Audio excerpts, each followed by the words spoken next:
30 तारखेला माननीय मोदीजींच्या पंतप्रधान होण्याला 8 वर्ष पूर्ण झाली। पहिली यशस्वी 5 वर्ष झाल्यानंतर साधारणतः केंद्रात असू देत, राज्यात असू देत किंवा एखाद्या नगरपालिकेत असू देत, जे सरकार असतं त्याबद्दल थोडासा का होईना असंतोष निर्माण होऊन मतांची टक्केवारी कमी होते, नगरसेवक, आमदार, खासदारांची संख्या कमी होते। परंतु लोक इतके खुश की ज्यामुळे 14ला मिळालेल्या मतांपेक्षा 4 कोटी मतं जास्त पडली 19ला, आणि 14ला मिळालेल्या खासदारांच्या 282 संख्येच्या 282च्या ऐवजी 303 खासदार हे 2019ला निवडून आले।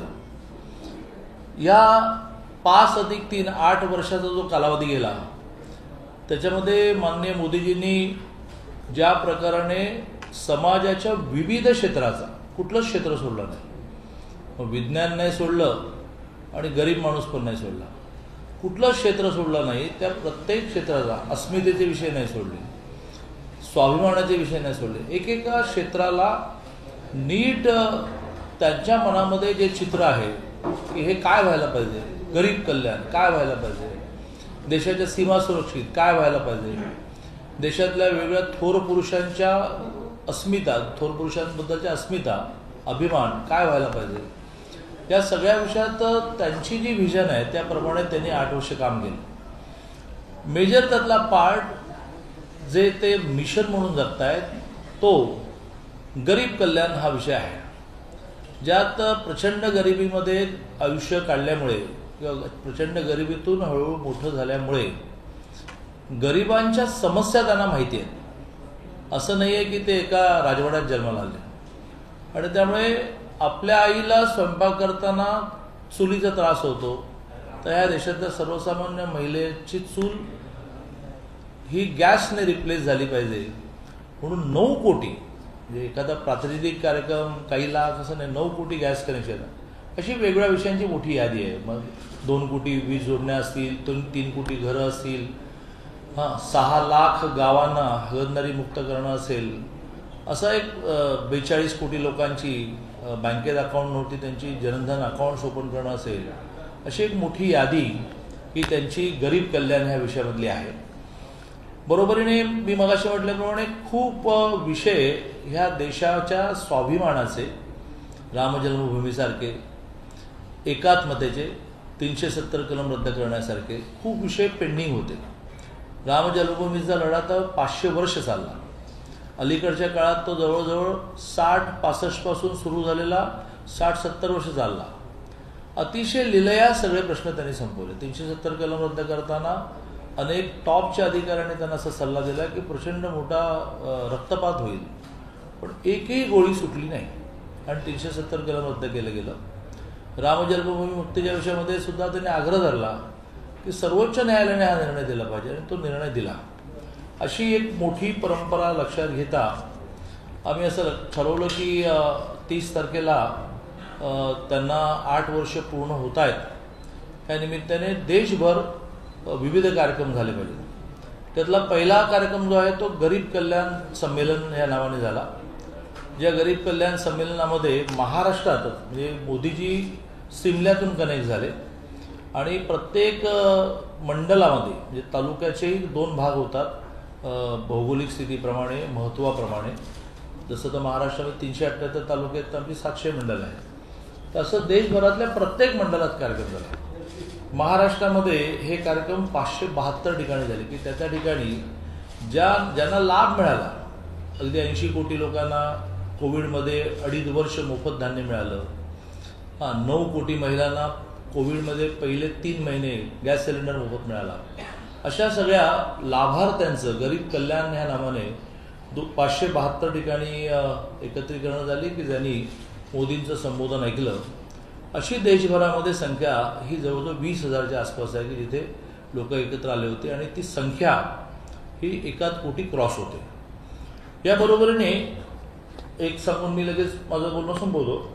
आम्ही 1 ते 10 प्रत्येक दिवशी एक समाजाचं क्षेत्र निवडलं आहे आणि त्या क्षेत्राला लाभ काय झाला. तसं 1 तारखेला पहिल्या दिवशी आमच्या भारतीय किसान मोर्चाने शेतकऱ्यांना नेमक्या या 8 वर्षामध्ये काय सवलती मिळाल्या. अगदी ज्या दिवशी गरीब कल्याण सभेनं होतं त्याच दिवशी 10 कोटी लोकांच्या अकाउंटला 21,000 कोटी पोहोचले आणि एकूण आत्तापर्यंत ही योजना सुरू झाल्यापासून ही अमाऊंट जी आहे ती जवळजवळ 2 लाख कोटीपेक्षा जास्त जाते. कारण एक स्लॉट जो निघतो तो 20,000 कोटीचा निघतो.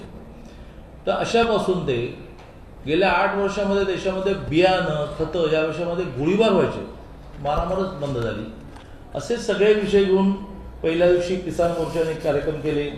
जे किसान मोर्चाचे कार्यक्रम जवळजवळ 295 ठिकाणी झाले. त्यांनी शिवार सभा नावाने कार्यक्रम केले. आज महिला मोर्चा महिलांसाठी काय काय केलं यासाठी मोठ्या प्रमाणात कार्यक्रम करते आहे. मग एक दिवस जो आहे तो अनुसूचित जातीचा, ज्यात बाबासाहेब विश्वास रॅली नावाने कार्यक्रम आमचा अनुसूचित जाती मोर्चा करणार आहे. एक दिवस अनुसूचित जमाती म्हणजे शेड्यूल ट्राईब मोर्चा आमचा जो आहे तो बिरसा मुंडा रॅली नावाने कार्यक्रम करणार आहे. प्रत्येक जिल्ह्यामध्ये अल्पसंख्याकांशी जनसंपर्क आणि त्याचे कार्यक्रम आहेत. भारतीय जनता युवा मोर्चा मंडल म्हणजे महाराष्ट्रातल्या 700 ठिकाणी विकास तीर्थ रॅली करणार आहे. आणि सगळ्यात महत्त्वाचं म्हणजे घर टू घर संपर्क करून 8 वर्षाच्या कालावधीमध्ये मोदींनी काय केलं, देश कसा सुरक्षित केला, वेगवेगळ्या प्रसंगातून देशाची मान कशी उंचावली, मोठी उदाहरणं त्यांच्या विदेश प्रवासातले आपण सगळं पाहतो. तर हे सगळं आपल्या माध्यमातून लोकांपर्यंत पोचवावं की 10 तारखेपर्यंत खूप कार्यक्रम आम्ही करणार आहोत. केंद्रीय मंत्र्यांचे प्रवासही ठिकठिकाणी सुरू झालेले आहेत. हा पहिला टप्पा झाला. ह्यावर काही ना काही प्रश्नोत्तरे झाले की मी दुसऱ्या विषयाकडे येतो. काही प्रश्न याच्यावर असतील तर आपण करू. नाही तर 370चा मुद्दा तुम्ही आता म्हणताय की एकही गोळी सुटली नाही. मात्र शिवसेना खास करून संजय राऊत असं म्हणतायत की काश्मीर काहीच बदललेलं नाहीये, आजही काश्मीर पंडित रस्त्यावर येत आहेत आणि याला कसं उत्तर द्यावं, अजूनही काश्मीर जशाच तसं आहे असं असं आहे की एखाद्या घटनेचं भांडवल करणं हा तर शिवसेनेचा स्वभाव आहे आणि विशेषतः शिवसेनेच्या संजय राऊतांचा जास्त स्वभाव आहे. आणि त्यामुळे त्या घटना दुर्दैवीच आहेत, त्याबद्दल शंका नाही. पण तो दुसऱ्या बाजूने पहिल्यांदाच जम्मू काश्मीरमध्ये निवडणुकांची तयारी सुरू झालेली आहे. डिलिमिटेशनच्या आधारे मतदारसंघांच्या पुनर्रचना चाललेल्या आहेत. एखादी हत्या झाली तर त्याचा लगेच रिटॅलिएशन होत आहे आणि हळूहळू 370 कलम रद्द होणं हे देशाशी आपण जोडलं राहण्याच्या दृष्टीने आवश्यक आहे. तिथल्या लोकांना पटायला लागलेलं आहे. प्रचंड विकासाची कामं तिथे सुरू आहेत. हे एका बाजूने आहे. पण म्हणजे ह्या देशामध्ये भारतीय जनता पार्टीला आता टोकाचा विरोध करण्याचं काम ज्यांनी ठरवलेलं आहे ते अशा गोष्टी शोधत जातात.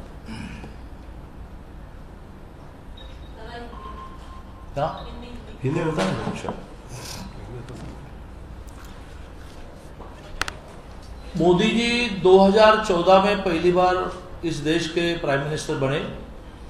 नॉर्मली 5 साल का कालावधि जब पूरा होता है तो नगर पालिका हो या वो स्टेट हो या सेंटर हो, कुछ ना कुछ उस सरकार के बारे में असमाधान लोगों के मन में रहकर जब चुनाव होती है 5 साल के बाद तो उसमें मतों का परसेंटेज भी घटता है और सीटें भी घटती है. फिर भी सरकार आती है लेकिन सीटें घटती है, परसेंटेज घटता है.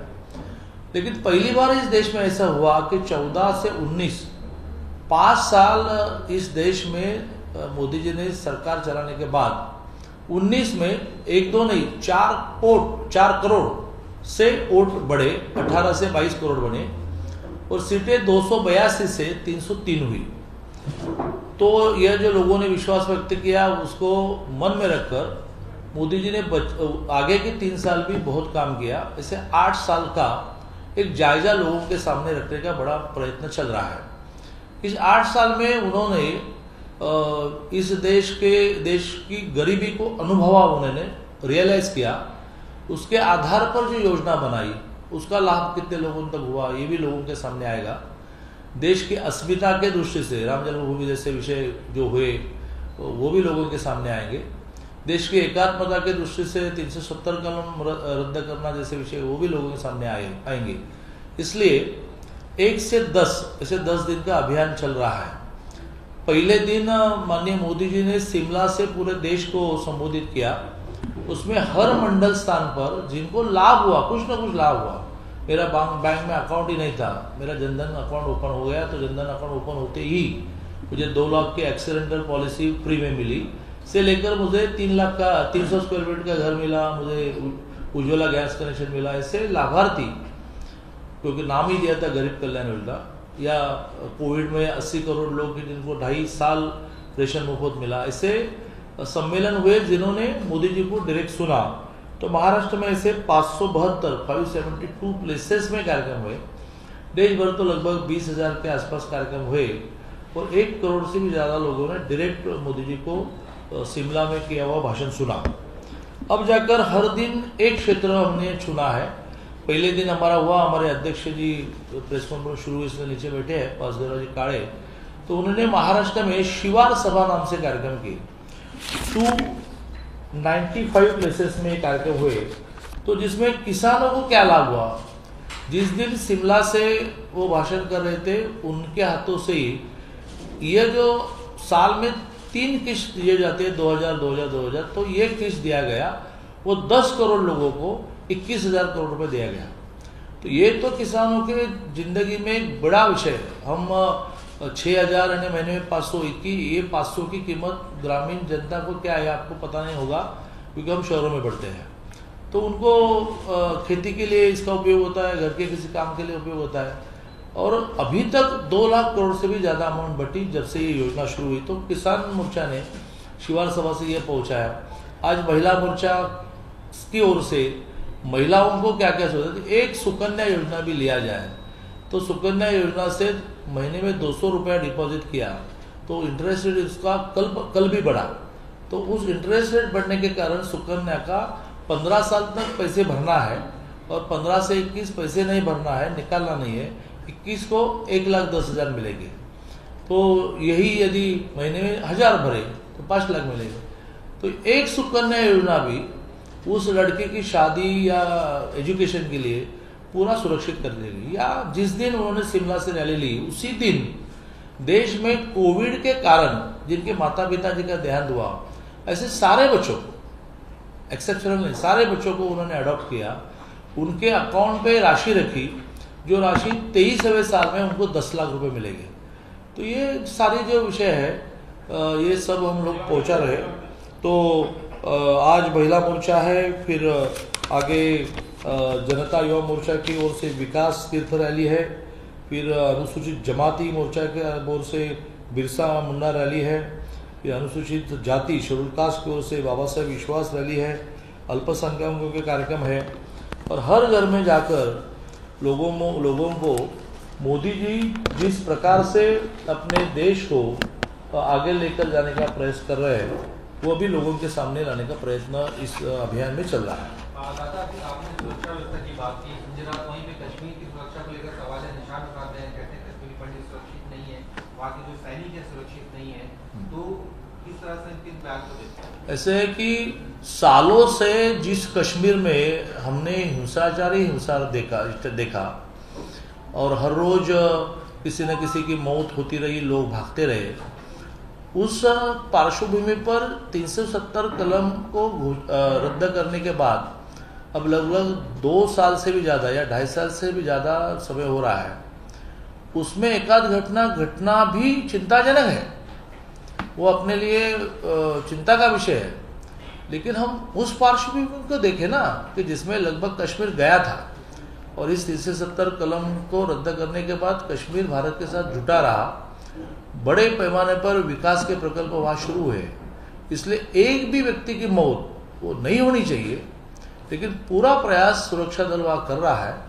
और पहले की तुलना से इस सबको कंट्रोल करते काफ़ी सालों का ये संघर्ष था। मेरी याद है कि मैं 80 में हमारे ABVP के लिए घर छोड़कर निकला, जो हमारे तो 80 से हम लगातार कश्मीर से विस्थापित होकर आने वाले लोगों को सेटल करने में लगे थे जगह जगह पर। और 92 में मैं ऑल इंडिया जनरल सेक्रेटरी था, तो हमने कश्मीर मार्च निकाला था, उधमपुर में हमको गिरफ्तारी हुई, 10,000 लोग हम लोग थे।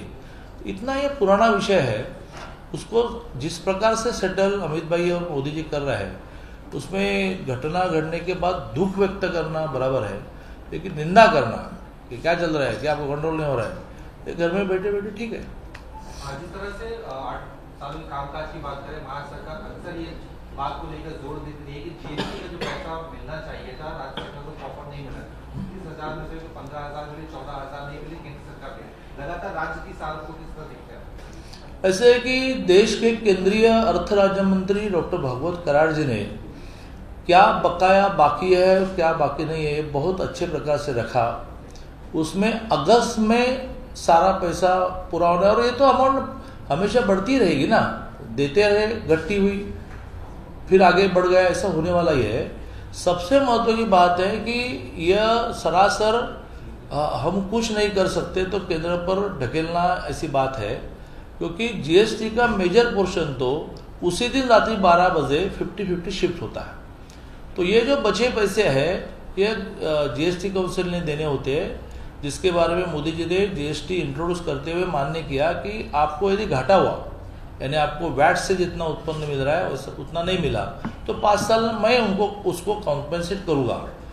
तो वो कॉम्पेंसेट करने का अमाउंट है, उसमें बराबर उसके स्लॉट, उसका टाइम टेबल तय होता है। लेकिन उसके आधार पर ही हम लोग है क्या बैठे कि वो नहीं मिला तो हम पेट्रोल डीजल का वैट कम नहीं करेंगे, वो नहीं मिला तो किसानों को जो 50,000 रुपये देने नियमित रूप से पेमेंट करने के कारण वो हम नहीं देंगे, फिर बारिश में कॉम्पेंसेशन नहीं हो, जीएसटी तो जीएसटी मिल भी रहा है और बाकी आपको उत्पन्न नहीं किया। आपने वैट कम नहीं किया पेट्रोल डीजल पर, इससे तो सालाना कई हजार करोड़ रुपए आप कमा रहे हैं। क्या अभी आप सब अपने अपने इलेक्ट्रिक बिल को चेक करो, अभी आपने बहुत आहिस्ते से 5,000 रुपये का सिक्योरिटी डिपॉजिट बढ़ गया, उसके अमाउंट बनते पूरे महाराष्ट्र के 5,000 करोड़ रुपए, जिसका इंटरेस्ट नहीं मिलेगा। काय को सिक्योरिटी डिपॉजिट हमने क्यों देना है, लेकिन आपने हर महीने में 500 रुपये जोड़ना शुरू किया। तो फिर ये सारे पैसों का करते हो क्या? गाँव के रास्ते नहीं बनाते, जितने भी महाराष्ट्र में रास्ते के काम चल रहे हैं वो नेशनल हाईवे के काम चल रहे हैं, तो रास्ते नहीं बनाएंगे। हाँ, हर घर नल से पानी, ये तो केंद्र की 70,000 करोड़ की योजना है, तो फिर पानी के प्रोजेक्ट आप नहीं कर रहे हैं। पेट्रोल डीजल पर आप वैट कम नहीं कर रहे, तो पैसा करते हो क्या? 14,000 करोड़ मिलने के बाद जब पुणे में पत्रकारों ने पूछा कि अब तो आप वैट कम करो, बोले वो वैट कम करने के लिए नहीं आया वो अभी हमारा 15,000 करोड़ आना है। तो आज मैं डॉक्टर भागवत कराड़ जी को कहने वाला हूँ, वो एक व्हाइट पेपर पब्लिश करे कि एग्जैक्ट कितना अमाउंट इनको देना है और क्या उसका टाइम टेबल है, क्या टाइम टेबल को पहले देंगे क्या? सर, यालाच एक वेगळा विषय की आता काबरा कॉलेज आहे औरंगाबादचं, मागच्या 3 वर्षाचं बघितलं अनेक परीक्षा ज्या आहेत त्यात काही ना गोंधळ बघायला मिळाला आहे। आज एक परीक्षा होती आणि एकाच डेस्कवर 3-3, 4-4 लोक असं बसवलेले परीक्षेसाठी। महत्त्वाच्या परीक्षा होत्या, शिक्षण मंत्र्यांचा सगळा कारभार मागच्या काही दिवसात सगळ्याच परीक्षांचा असतो उच्च शिक्षण औरंगाबाद विद्यापीठात आमचं सरकार महाराष्ट्रात नाही याचं आम्हाला बिलकुल दुःख नाही, परंतु ज्या प्रकारे हे राज्य चाललं आहे त्याची तुलना कुठल्याच राज्याच्या स्थितीशी होणार नाही। सगळ्या सिस्टीम्स त्याने मोडायचं ठरवलेलं आहे, सगळ्या सिस्टीम मोडून टाकायच्या। परीक्षांचे पेपर फुटणार, परीक्षांची सिटिंग अरेंजमेंट चांगली नाही, परीक्षांचे रिझल्ट चांगले लागण्यासाठी करप्शन। हां, एक IPS आणि एक ISC खरं म्हणजे ब्रिटिशांनी ही पद्धती पाडली की बदल्या करायच्या, का तर ते लोकल पीपलशी, स्थानिक नागरिकांशी अटॅच होऊ नये। अरे गेले ना ब्रिटिश, आता त्याला 5-5, 7-7 वर्ष नका तुम्ही घालवू, त्याचं फॅमिली लाईफ ही डिस्टर्ब होतं आणि लोकांशी जोडलं जाण्यातून तो कळल्यामुळे खूप गोष्टी करू शकतो। चला तरी 3 वर्षाचा नियम झाला, अरे एकेका वर्षात 3 वेळा बदल्या करताय तुम्ही IAS IPSच्या। अशा सगळ्या सिस्टीम मोडण्याचं काम चाललंय, त्यातलाच परीक्षांचा घोळा आहे। तर अजून एक सौंदीमध्ये काल अनिल मोठे यांनी असं वक्तव्य केलं की अहिल्यादेवी यांना राजमाता म्हणू नका, राजमाता पाहिजेच्या 50 आहे। रोहित पवार यांनी तो कार्यक्रम आयोजित केला होता, शरद पवार देखील व्यासपीठावर होते। मी त्यांना काय म्हणायचं हे कधी कळतच नाही, त्यामुळे त्यांना विचारून घेतो की काय म्हणायचं। नहीं, आता अभी ये 8 साल विषय पूरा, मैं आता हूँ, नेक्स्ट विषय वही है पहिला नेक्स्ट विषय हे आहे की 14 जून को 14 जूनला देहूला जे संत श्रेष्ठ तुकाराम महाराजांचं मंदिर आहे त्या मंदिराला ट्रस्टींच्या वतीने म्हणजे आश्चर्य आहे की त्यांनी लोकवर्गणीतून खूप सुंदर त्याचा जीर्णोद्धार केला. त्या सगळ्या ट्रस्टींची इच्छा अशी होती की मोदीजी या कार्यक्रमाला आले पाहिजेत, तर 14 जूनला येत आहेत. मी 2 मिनटं आमच्या हर्षवर्धनजींना अशी विनंती करेन की त्यांनी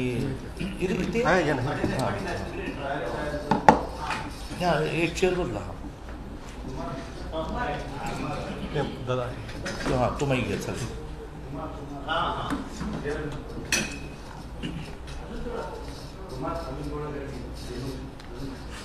चालू 14 तारखेला माननीय पंतप्रधानांचा आताच प्रदेश दादा म्हणल्याप्रमाणे कार्यक्रम होणार आहे तो देहूला. आणि त्यांनी एक शिला मंदिर तिथे एक उभा केलेला आहे आणि एक मोठा ध्वज उभा करण्याचं काम पण तिथं चालू आहे. आणि त्या सगळ्या विश्वस्तांनी माननीय पंतप्रधानांची गेल्या महिन्यामध्ये भेट घेतली आणि त्यावेळेस त्यांनी त्यांना निमंत्रण दिले की आपल्या शुभ हस्ते त्याचं उद्घाटन आणि तो कार्यक्रम करावा. आणि साधारणतः 20 ते 25 हजारच्या आसपास वारकरी समुदाय हा त्या विश्वस्तांनी एकत्रित करायचा निर्णय घेतलेला आहे. तर त्याची काल आम्ही संपूर्ण पाहणी केली. सगळी तयारी तिथं आता सुरू झालेली आहे आणि 14 तारखेला एक मोठा कार्यक्रम माननीय पंतप्रधान महोदयांच्या उपस्थितीमध्ये होणार आहे. आमचे अध्यक्ष चंद्रकांत दादांच्या सूचनेप्रमाणे तिथं बाकीची सगळी तयारी जी आहे ती तयारी सुरू झालेली आहे. परंतु विश्वस्तांच्या माध्यमातून त्या सगळ्या कार्यक्रमांच्या बाबतीतलं त्यांनी नियोजन करायचं ठरवलेलं आहे आणि तो कार्यक्रम 14 तारखेला साधारणतः 50,000 वारकरीचं नियोजन आहे. कदाचित त्याहीपेक्षा जास्त येण्याची शक्यता आहे कारण लगेच 20 तारखेला पालखीचं प्रस्थान पण होणार आहे आणि सगळ्याच वारकरी भक्तांची खूप मोठी अपेक्षा आहे की आम्हाला माननीय पंतप्रधानांना तिथं बोलवायचं आहे. आणि म्हणून या महाराष्ट्रातला महाराष्ट्र ही संतांची भूमी आहे आणि सगळ्या वारकरी संप्रदायाच्या वतीनं हा कार्यक्रम होतोय. आणि साधारणतः आतापर्यंतच्या इतिहासामध्ये एवढी मोठी संख्या कधीही वारकऱ्यांची एकत्र जमली नाही. ती माननीय पंतप्रधान मोदींच्या संदर्भात कार्यक्रमाला येणार आहे. 14 जून को आदरणीय पंतप्रधान जी देहू आ रहे हैं और वहाँ का देहू का जो विश्वस्त मंडल है पिछले महीने में उन्होंने जाके प्राइम मिनिस्टर जी को निमंत्रण दिया है. एक शिला मंदिर वहाँ खड़ा किया है, उसका इनॉग्रेशन है. एक बड़ा स्तंभ उन्होंने खड़ा किया है, उसका इनॉग्रेशन है. और कम से कम 50,000 से ज़्यादा जो हमारे वारकरी सांप्रदायिक लोग हैं वो सब इकट्ठा होने वाले हैं और उस कार्यक्रम का निमंत्रण ऑनरेबल प्राइम मिनिस्टर जी ने स्वीकारा है. दादा अजित दादा आता पत्रकार परिषदेत म्हणाले की भाजप विधान परिषदेत 5वा उमेदवार निवडू शकतो. त्यांना ही माहिती कुठून मिळाली असेल म्हणजे सांगा. माहीत नाही. आमच्या पक्षाचं मी राज्याचा अध्यक्ष आहे आणि मला माहिती नसताना त्यांना माहिती असणं हां त्यांनी उघड केली आहे की तुम्ही 5वा उमेदवार उभा करणार आहे. अरे बाबा अजूनही राज्यसभेचाच विषय चालू आहे. विधान परिषदेचे उमेदवारी आज भरणं सुरू झालं. साधारणतः कुठल्याही पक्षाला त्यांची सगळी स्ट्रॅटेजी ठरवायला शेवटचे 2 दिवस उजाडतात. त्यामुळे 8-9ला लास्ट डेट आहे. 8-9 तारखेच्या आसपास बोलू. दादा राज्यसभेच्या उमेदवारीमध्ये जर महाविकास आघाडीने त्यांचा उमेदवार मागे घेतला तर विधान परिषदेची निवडणूक जी आहे ती बिनविरोध होणार का? मग भाजपही 4 उमेदवार घेणार असं प्रस्ताव अजून आला नाही. आमच्याकडे लोकशाही असल्यामुळे प्रस्ताव आला की 4-5 जण आम्ही बसू. तुम्ही प्रयत्न करा. राज्यसभेच्या कोल्हापूर केंद्रस्थानी आहे. राज्यसभेच्या निवडणुकीमध्ये कोल्हापूर केंद्रस्थानी आहे. तुम्हाला काय वाटतं फटका कुणाला बसेल? फटका आम्हाला बसणार नाही एवढं नक्की. कोणाला बसेल माहीत नहीं. मैं बहुत विचारपूर्वक बोल रहा हूँ कि यदि ये चुनाव हुई तो फटका किसको बैठने वाला है मालूम नहीं. 2-3 दिन से तो आपने ही खूब चलाया कि किसको बैठने वाला है. तो गेलो आपण राज्यसभेवरून बुलेट ट्रेन पर्यंत गेलो.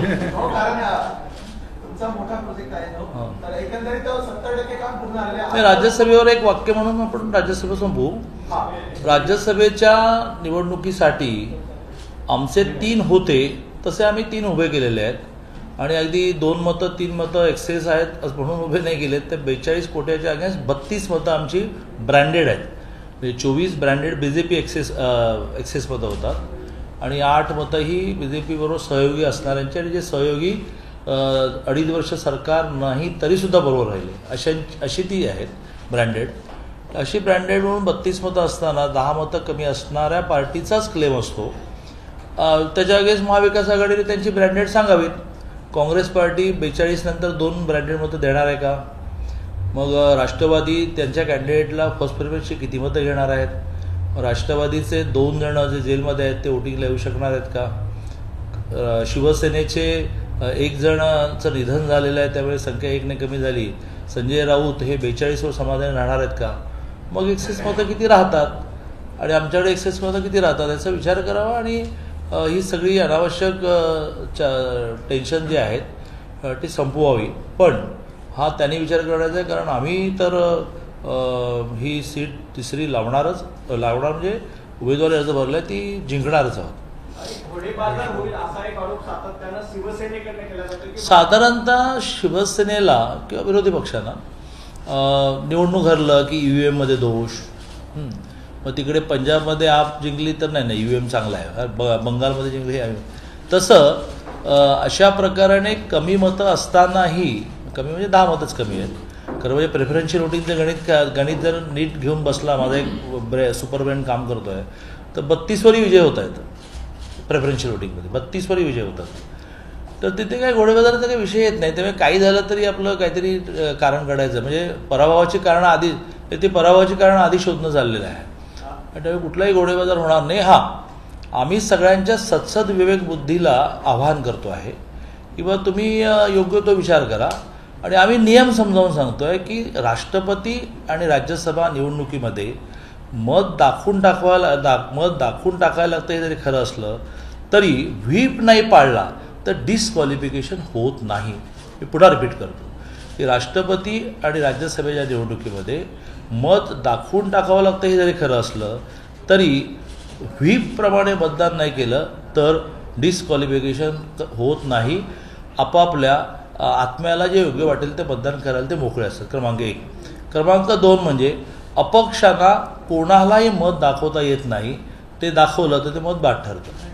त्यामुळे असंही नाही की अपक्षांना म्हणायचं की हमारे व्हीप करू का, तो ते वोट बाद होतं.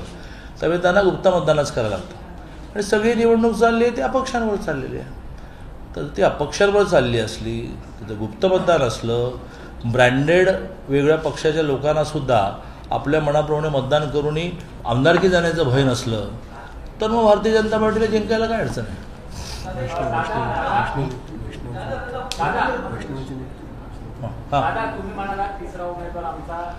एक मोठी गोष्ट म्हणजे केंद्राने, आमच्याकडे कुठली गोष्ट आम्ही लाईटली घेतच नाही. केंद्राने आता प्रभारी जे नियुक्त केले ते तगडेच केलेले आहेत. केंद्रीय रेल्वे मंत्री वैष्णव यांची आता ह्या राज्यसभेसाठी प्रभारी म्हणून नियुक्ती केली आणि त्यांचं कालपासून माहिती घेणं सुरू झालं. दादा, तुम्ही म्हणाला 3री जागा आमची निवडून येऊ शकते, त्यावर संजय राऊतांनी एक प्रश्न विचारला. जर भाजपला खात्री आहे 3री जागा निवडून येण्याची, मग त्यांनी संभाजीराजेंना उमेदवारी का दिली? संभाजीराजेंनी उमेदवारी BJPकडे मागितलीच नाही. फॉर युअर काइंड इन्फॉर्मेशन, संभाजीराजेंनी उमेदवारी मागितली महाविकास आघाडीकडे आणि शिवसेनेकडे.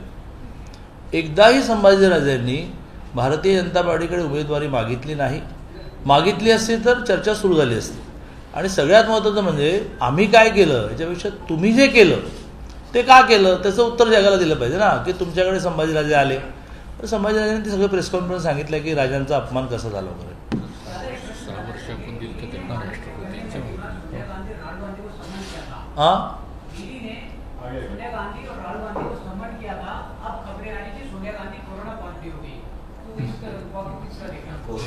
आपके प्रश्न में आपका उत्तर है. आपके प्रश्न में आपका उत्तर है. चला,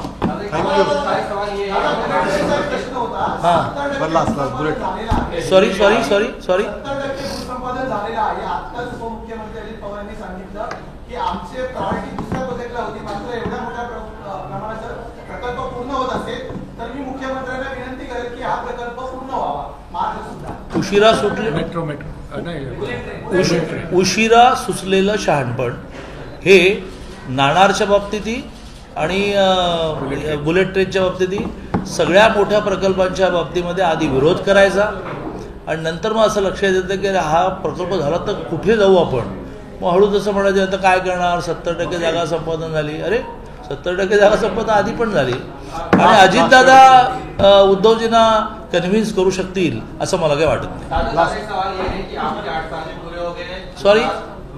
गुजरात में बाकायदा हार्दिक पटेल आपकी पार्टी में शामिल हो चुके हैं. हाँ. तो कितना बड़ा कांग्रेस को वहाँ पे झटका नजर आ रहा है. उसका क्या हो रहा है? हार्दिक पटेल के बीजेपी में शामिल. हार्दिक पटेल जी बीजेपी में शामिल हो रहे हैं और ऐसे बड़ी संख्या है इस देश में कि जिनको अब जो भी भवितव्य है वो सिर्फ भारतीय जनता पार्टी में ध्यान में आया. विशेषतः यंग लोग जो है उनको ये लगता है कि भाई कांग्रेस का क्या भवितव्य है.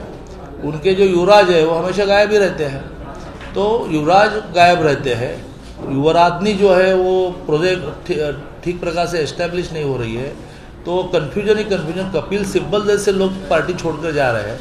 तो यदि लोगों को करियर करना है तो बीजेपी में कर सकते हैं. करियर है ना, अच्छे अर्थ से करियर. यह एक बात हुई. तो ये हार्दिक पटेल जी पार्टी में आ रहे हैं, उनका मैं स्वागत करता हूँ. सवाल ये भी कि हार्दिक पटेल एकदम शामिल होते शिवसेना आरोप लगा रही है कि सेंट्रल एजेंसी का कहीं ना कहीं दबाव पे किया. वही हमारे मराठी में जो कहावत है उसको हिंदी में जरा ट्रांसलेट करते दो. हमारे मराठी में कहावत है नाचता येईना अंगण वाकडे, यानी क्या कुछ भी हुआ तो ईडी सीबीआई ये बोलने सा. मैं हमेशा कहता हूँ कि अपयश के कारण लिखने में बहुत मास्टर है. मराठ्यांची तळपती तलवार म्हणजे